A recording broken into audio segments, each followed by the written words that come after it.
Hi, my name's Ian Commons of Exchange Property Sales and Management, and today we're going to talk about timing. After all, you know what they say, timing in life is everything. What I'm really talking about today is the timing of the renting of your property. But wait, I hear you say, how can I possibly control that? And you're right, most of the time you can't, but there are three things that you can do which will help to control the next time your property is vacant.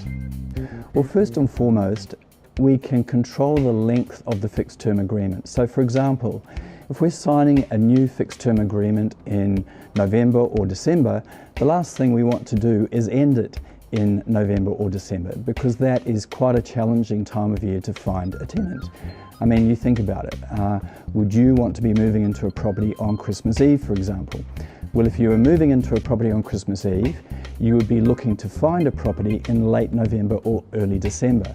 So what I've just described to you obviously is not a peak time for finding a tenant, it's obviously a trough. So if a lease is going to be signed at that time, November or December, what we do is we make it a 13 or 14 month lease. So let's take an example. If a lease was signed, say, on the 14th of December 2011, we would make that a 13 or 14 month lease to take it through to January or February 2013, thereby ensuring that our client doesn't have a vacancy right on Christmas. So that's the first thing that we can do to help control when the vacancy occurs. Second thing, the timing of rent increases. Rent increases often bring about change of tenancy.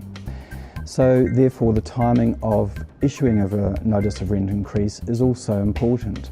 For example, if you were to give a tenant a rent increase in, say, late March, and that rent increase would take effect 90 days later, which is possibly the softest time of year to find a tenant, then that tenant could potentially be looking around in the market, see better value elsewhere, and decide to make a move.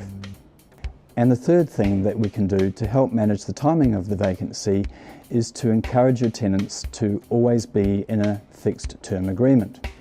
So let's think about a hypothetical.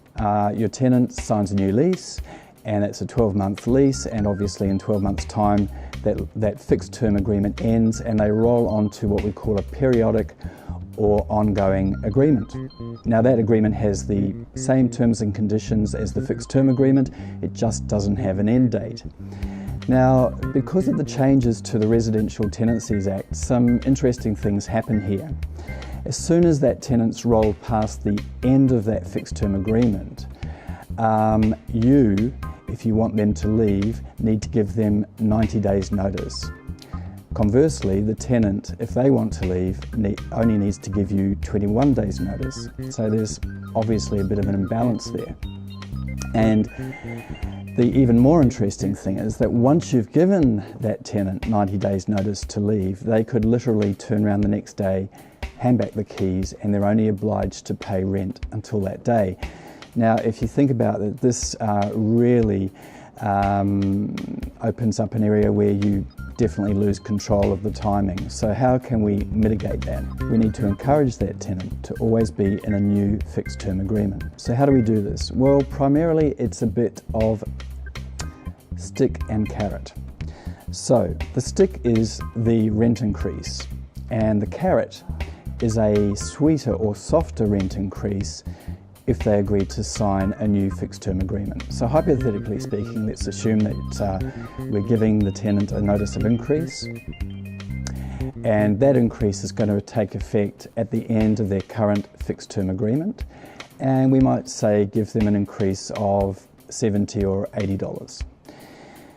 Then accompanying that notice of increase, we send them a note to say, by the way, if you agree to enter into a new fixed term agreement, the owner will also agree to the lesser increase of $50. So there's a saving there for them of $30 a week if they enter into a new fixed term agreement. Well, I've got to say to you, most tenants jump at that.